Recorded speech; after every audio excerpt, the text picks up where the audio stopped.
think one of you sound test for me. Hello, hello. Okay, let me turn you down just a smidge. But other than that, yeah, Yeah. we are live. Well, hello. Welcome back to Monday MarketPlays, where we talk about upcoming earning stocks or something to that effect. We screw around and every now and then we mention the stock market. Yes, exactly. That's what happens.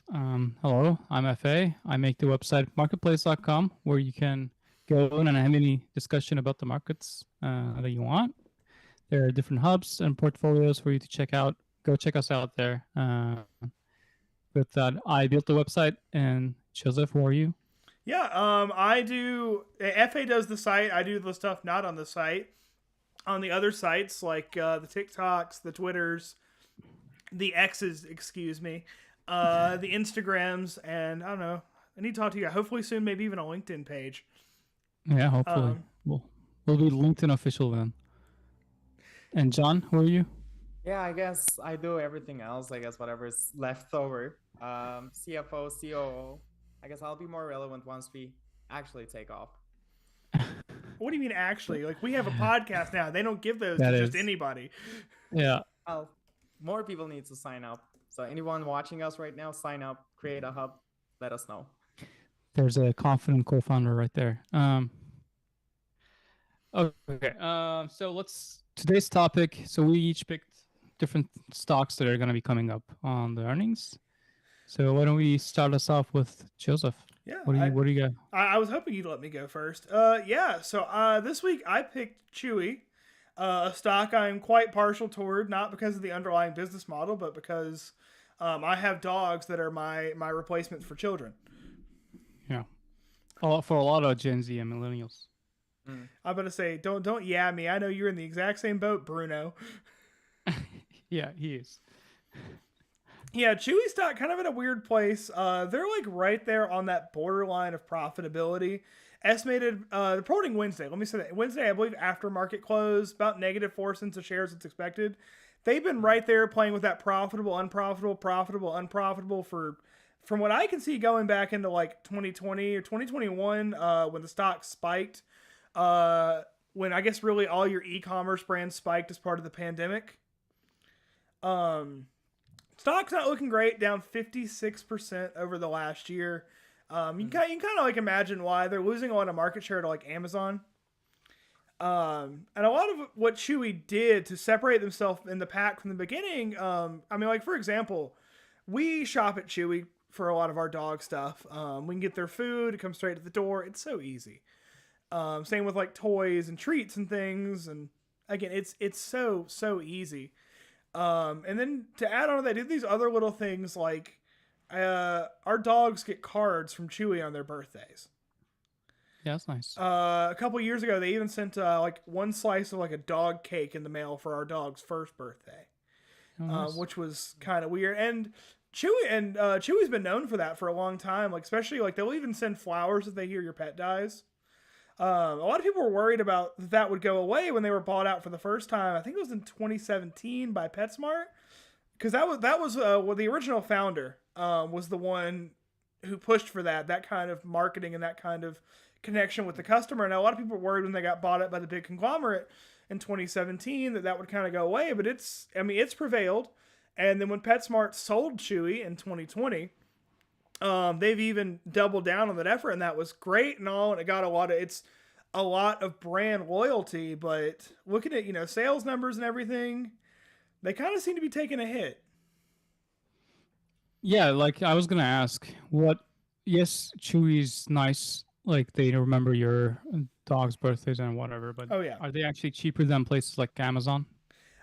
Honestly, I'd say it's pretty comparable. Like what has always gotten me to Chewy is I know Amazon has everything A to Z, of course, quote unquote, is at least in my experience, and granted I haven't like shopped on Chewy much in probably about a year now, so I guess I am part of the problem. We've got their food on auto refill, and that's my wife works at a pet store. We get like insane discounts on stuff. Like everything in store is like 70% off. It's great. But what I liked about Chewy, especially when it came to treats and toys, is they had a larger selection than Amazon. And my other issue with Amazon is you get a lot of the stuff, and I mean, FA, I'm sure you know, a lot of it is like drop shipped off Temu and like Alibaba. But like when it came from Chewy, it is coming from Chewy's warehouse from one of Chewy's suppliers. So whatever I got in, I knew wasn't some drop ship piece of crap. It was a guaranteed either quality product or Chewy. I mean, their refund policy is beyond generous. Mm-hmm. Yeah. Quality, like it's durable. I guess it doesn't break that easily, that type of thing. As it can be when you have a dog with lab teeth like I do. Yeah. Yours are bigger dogs. No, they're not. No, they are not. They're not? We have a 19-pounder and a 29-pounder. Compared to mine, I guess. Yeah. But no, they are small dogs. The problem is the 29, she has like the lab teeth. So they're super sharp. Like we used to buy her like the German Shepherd pit bull proof toys. They wouldn't make it to the next morning. She shreds right through anything and everything. But she's cute, so we keep letting her do it. And Chewy, like other than like dog treats and like toys, I guess, like do they offer something else, like classes, training, puppy training, that type of thing, or just like well, Chewy is just e-com. They don't. There's no brick and mortar locations. No brick and mortar. No. Okay. I mean, it's more than just dogs. They offer pretty much all your pet stuff. I mean, even down to like we used to get one of our former dogs who passed away a little more than a year ago had to get a lot of medication. And Chewy was heads and tail, pun not intended, cheaper than even like our local pharmacies and everything. So that was also pretty cool. And again, they shipped it to us. But I mean, yeah, I'm looking at their site. They've got dogs, cats, horses, animals, wild birds, reptiles, fish. Basically, like anything you may consider a pet, whether it be a house pet or a farm pet, they've got it. That's cool. Yeah, I mean, they do seem to be hemorrhaging a lot of stock value. Yes. What do you think that is? I mean, honestly, I think it's just I've been reading a lot of stuff, and I do want to say a lot of analysts. I haven't done full DD on this, and of course, not financial advice. A lot of analysts do expect Chewy to bounce back over the next year, over like 2024. But a lot of like what it kind of seems to be hurting them is, of course, number one, they're losing market share to Amazon. I mean, Amazon is the e-com giant. It is hard, if not impossible, to take down Amazon, even when you do offer at least supposedly better, more reputable products. And then, I mean, number two, I mean, they went public in 2019, and here we are 5 years later. And other than that huge jump they saw during the pandemic in like late 2020, early 2021, they're not profitable. I mean, like I said, they keep toying with it. Like they'll be a little profitable this quarter, and then, I mean, -4 cents a share for Q4 2023. That's in publicly traded firm. That's pretty darn close to profitable. But I think they're kind of seeing the same affliction that Target is right now. And we talked about Target, I think it was 2 weeks ago. Target saw sales jump 40% from 2019 to 2020. And since then, they've still been, well, yeah, actually, they've been like stagnant. They've been growing like 3-4% a year. Chewy's kind of in about that same boat. They saw like, I think it's like 100+% sales jump from 2019 to 2021. But then now that I hate, say the world has opened back up, quote unquote, and you have like PetSmart and Petco and like local pet stores that like, I mean, I took my dog not too long ago to PetSmart and let her pick out her own toy. And like, there's a lot of like novelty and fun in that. And whereas Chewy is super convenient, it ruins that. They don't, as long as they're an e-com only brand, they lose that fun and novelty that the brick and mortar stores have over them. Yeah. But they save on big, like on rents and staffing costs. For sure. Storage, yeah. So it's plus and minus. I was going to ask though, I was just reading that PetSmart acquired Chewy back in 2017. Is that true? They did, and then they divested in 2020. Oh, okay. So that's how it survived as being a public company again? Yes. Okay, I see. Interesting. So what's your overall thoughts on Chewy then, Joseph? Is it good or bad? I mean, personally, I think it's good. And a lot of, I mean, you look at like the Zacks index right now, which rates stocks as the number one for strong buy to 5 strong sell. They've given Chewy a number 1 for 2024. It kind of looks like they've seen a lot of strife, but they seem to be figuring it out. If I had to take a guess, I think this company will be regularly profitable by the end of the year. Not financial advice. Yeah. And I mean, I don't own any Chewy, and I'm probably not going to buy Chewy right after this. Right after we hop off this call, market's closed is one problem. But I'm a believer in the long term of the company, and I think 10 years from now they're going to dwarf PetSmart, Petco, all of them. Really? So, but do they have the right supply line to accommodate that? I think they do. Or cash at hand to like invest more in the John, when you move, you and I will go down to the Chewy headquarters. Okay. It is going to be like an hour and a half from you. Yeah. It's northern Florida still, right? Yeah, it's right on I-10. Plantation? Yeah, Plantation. Is Plantation north or south of Gainesville? I think it's kind of like mid to north. Guess. Oh, is it north or south of Gainesville? I think it's slightly south of Gainesville. Yeah. No, I think it's between I'm just gonna look it up. I want to say it's between Live Oak and Gainesville, which means it's slightly north of you. We'll take I-75 down to the interchange, a little south on I-10, and we'll do a MarketPlays tour. Okay.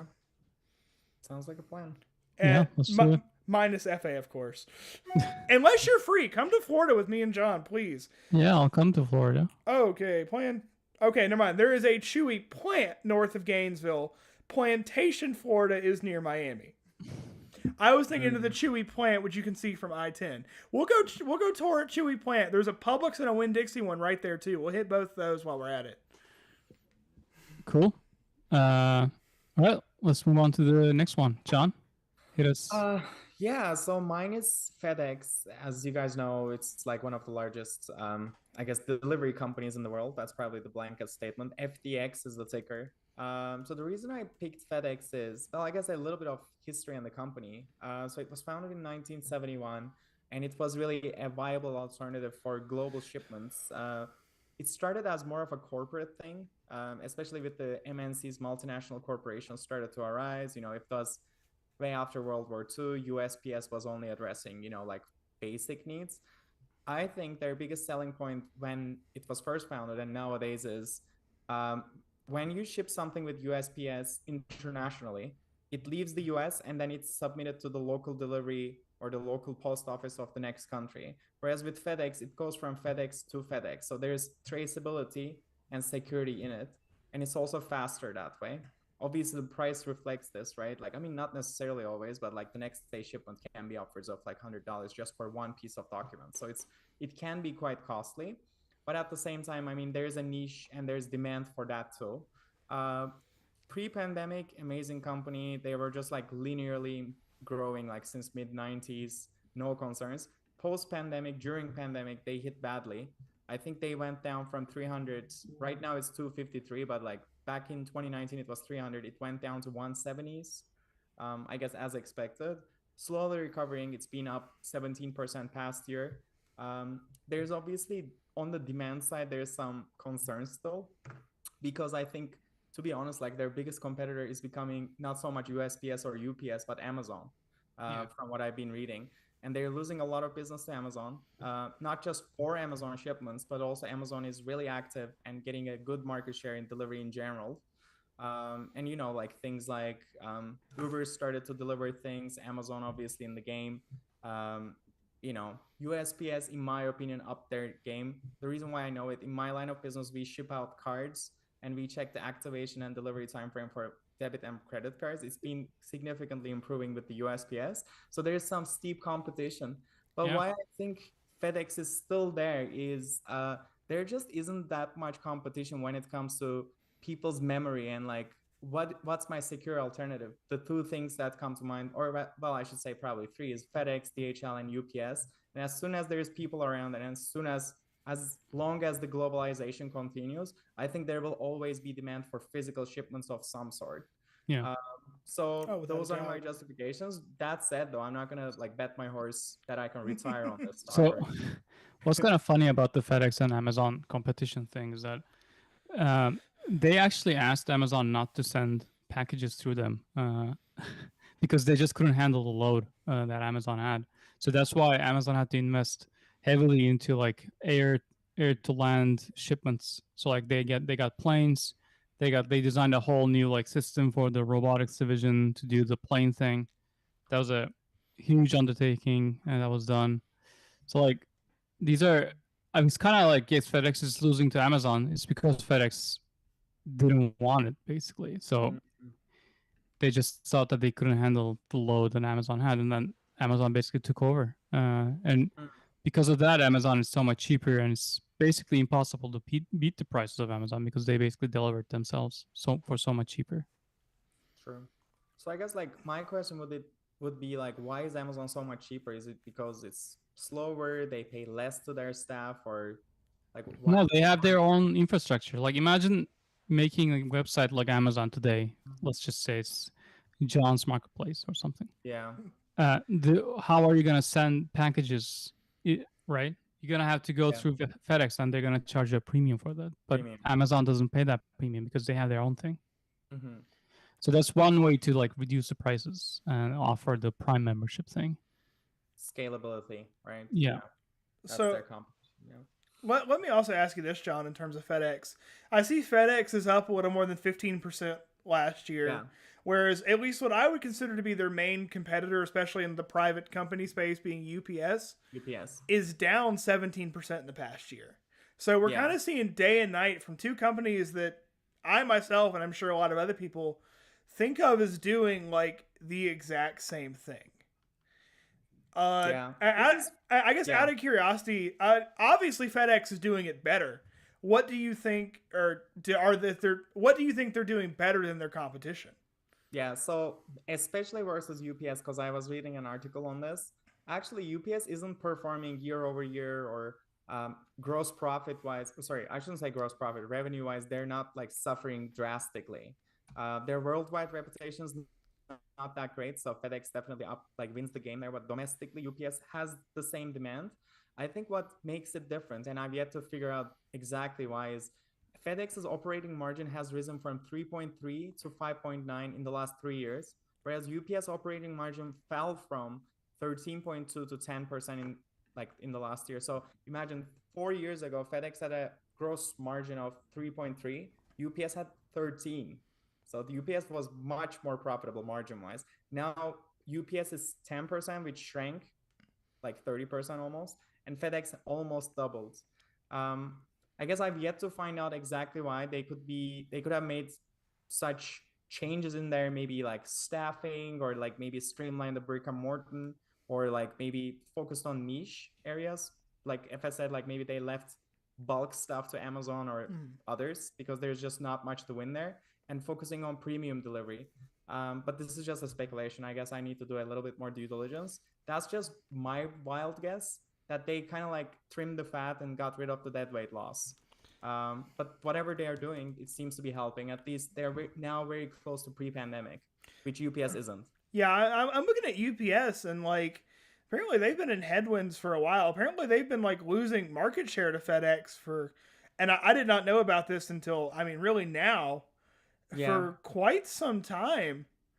I'm curious if it's like, I mean, shopping in both stores, I usually prefer the in-store UPS experience. I guess my biggest exposure currently to both brands, but like, apparently UPS is hurting in terms of revenue pretty bad. For sure.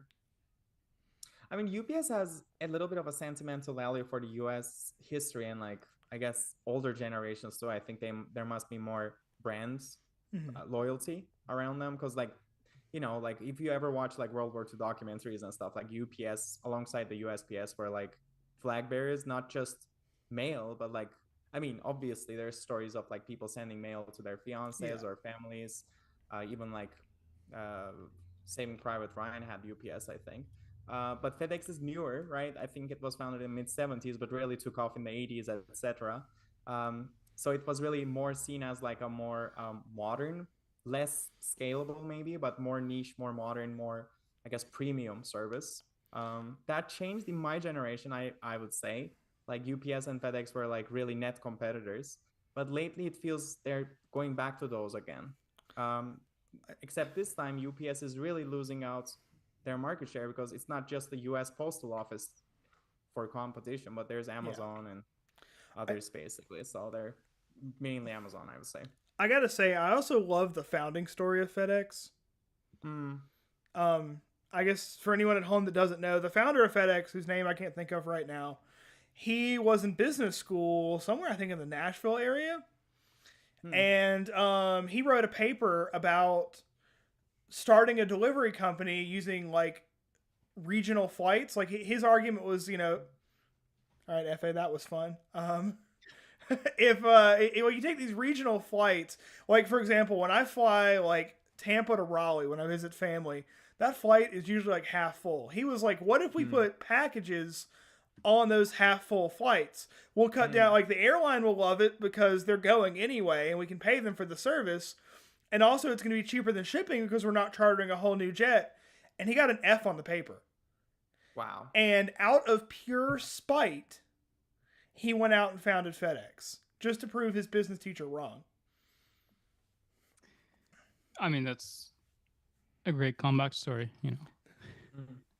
I mean, nothing says, haha, I was right, like $1 billion. Yeah. Final thing to add, I guess, from my side, they do pay dividends. It's close to 2% per year. So that's not bad. Yeah. Yeah. 2% is pretty good. It's like kind of like buying bonds. Well, Yeah. bonds are 3.5, I think, right? Nowadays, yeah. Well- back then it was 2, I think. Real quick, shout out. What's up, Dave? Welcome. Thank you for joining us again. Hey, Dave. How's it going? Hey, Dave. All right. So that wraps up FedEx.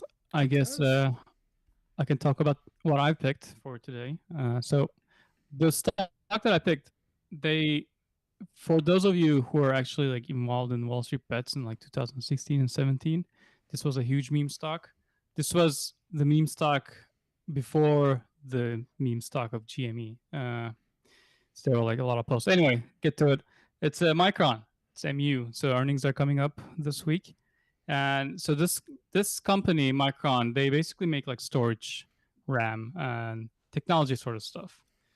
With they're actually down like 50% from last year. But the reason I'm choosing them is not because of that drop, is because of the new rumors about them supporting some AI related stuff. And we all know what AI does to companies. So for example, today markets were down quite a bit, but Micron was up because of this news. So basically what people are hoping for is that they're going to come out with some solution to speed up the AI process. So in the data storage side of things, when it comes to AI, there needs to be some speed up because usually training times for an AI model, which is something like the ChatGPT, they take forever, basically because of input-output operations with the storage. So if they were to come out with something that actually speeds that up, that would actually help a lot of AI solutions and how fast they can train, therefore how fast they can deliver for customers. So that would make this company basically become another meme stock or like an Nvidia. So that's why I've picked them. So normally, like historically, what they offer isn't really that different from other companies like Kingston or some other like Dell. They also have Westinghouse, not Westinghouse. I can't remember the name of the other company, but they all do like storage. What would differentiate this one over them is the AI specialization. So that's what I'm looking for from this company, and I think it's a risky bet, but I think overall it has some potential to go there. So What's the ticker again? It's MU. MU. So I guess let me ask you this. In the AI world right now, Super Microcomputers Inc., SMCI, NVIDIA, NVDA, and you even brought up Dell, who reported earnings about a month ago, maybe even less than a month ago, and saw like their best day ever in stock history, up like 40 some odd %, all solely on all of those are rising more than anything else on news of they're working on AI. You kind of hinted at this, but I kind of just want to see if you had a very specific or a deep dive answer. Do you think investors just haven't noticed Micron yet, or do you think they're going to notice you think they're going to notice Micron after earnings this week? I think they're gonna notice after. So that's what I'm thinking. That's why I'm saying that maybe, hey, look at Micron. It's not financial advice, but it's just something to look for. And they're up. They're 50-day moving average by like $5 today, and they're like 52-week low is 55. They've definitely gone up. So like they were down quite a bit, but now they've actually come back up from their devastating loss of 50%. So I also want to ask you, this company is not profitable. Does what that concern is, you? Not Chewy. not Chewy. FedEx. I mean, definitely. Well, doesn't have to be profitable for it to actually deliver something. Like Amazon wasn't profitable for such a long time too, right? But they were just like reinvesting into the company. That's what happens. So I don't know how much of it they are basically reinvesting instead of taking profits. So, but that's definitely something to think about. I agree. Well, I mean, also kind of, we're talking about a tech firm being not profitable in an unreasonably high interest rate environment. So I think we can't ignore that either. Yeah, I guess like in their defense though, if they come with such a breakthrough technology and find a really niche market for that with the right capital and investments, which can happen really fast for a tech company in their fields, they can actually go up quite fast, like unstoppable level. So I think it's like make it big or not make it at all type of company, right? Like it's not a company that you would buy and like hope to increase 1% for the next 40 years or something. I guess it's more like it's either gonna take off or like kind of run low on cash from what it looks like. I was just checking their financial. So we might be onto something, because this is also sometimes how you make money, right, Joseph? Like being there at the right time, at the right place, rather than just looking at financials and big CEOs in their fancy suits like releasing the financials and stuff. Well, I mean, you just want to go. The definition of the value of a stock is the present value of all future dated cash flows. I mean, you're not buying a stock for today's financials. You're buying for 5 years, 10 years, 50 years financials. So I mean, if the fundamentals are there and you believe in it, don't let unprofitability hamper you. Yeah. That said, not investment advice. Some companies aren't profitable and never will be. Yeah. Fiverr. No. Yeah, exactly. Not investment advice. Yeah, exactly.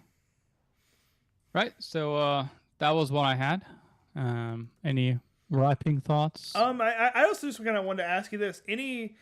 We're talking AI and everything. Fiverr is profitable. I lied. We're talking overlapping thoughts and things. Is there any other like similar companies in the vein?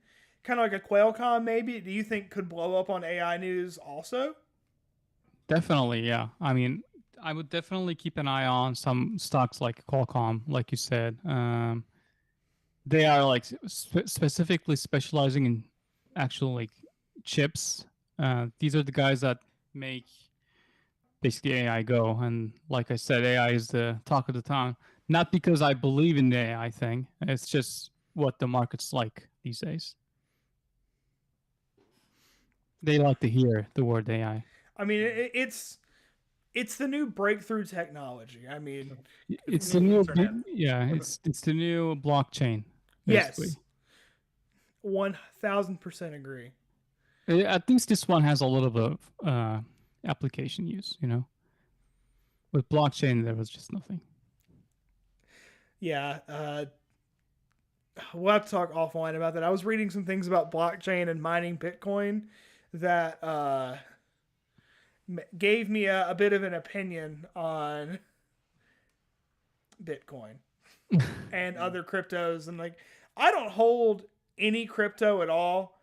And all I'm going to say is, based on what I've read this week, I'm kind of glad that I don't. One last, I guess, final thought. Also in the chat from here, Any thoughts, either of you? Reddit IPO is Thursday. Or, well, Yeah. IPO is Wednesday. Trading goes live for the plebs like the three of us on Thursday. Unless you have millions of dollars to throw in through VC. Yeah, I mean, I think we already talked about Reddit last week, right? If it wasn't in the chat, I wouldn't have asked. Yeah. I just saw that Dave was asking. Okay. Yeah, I mean, with Reddit, like I said last week, it's just hit or miss. I think so. Reddit's gonna be the only, I guess, publicly trading porn site. I guess we'll see what happens to the porn stuff to it, because basically, like 70% of Reddit is actually porn. Kind of. So if they remove that, I'm sure the Reddit user base is a lot more unruly than Pinterest's. Oh, so, yes. So we'll see what happens when that happens. Or I mean, to be fair, if it happens, I mean, yeah. from my understanding, there is no rule against trading with pornographic material on their site. The question. No, but advertisers and all, like the investors and all that stuff, they like ethics and stuff. So well, I mean, I guess let me also ask you this though: what are your thoughts on SRI as a whole? Because like, I mean, socially responsible investing. Like, is Reddit better, or would it be in the same camp as like your gambling stocks, your tobacco stocks? Like, would you sell Reddit but buy? Oh God, who owns Marlboro? It starts with an A. It's a dividend stock. Philip Morris. Philip Tobacco. Yeah. I was thinking it starts with an A. I can't think of who it is, but yeah, American Tobacco. Philip. Yeah. But let's just say tobacco. Like. Do we lump with pornographic material on their site? Do we lump Reddit in with Philip Morris and then like Caesar Sportsbook, like kind of stocks? Yeah, that's fair. But like it comes down to the advertisers basically wanting to advertise. And I mean, currently, I don't think there's a problem with people advertising. Like people don't know that Reddit is a porn site. Most people that doesn't use Reddit. It's just that it's not as well known, because when you think of Reddit, you don't really think of porn, just like Instagram.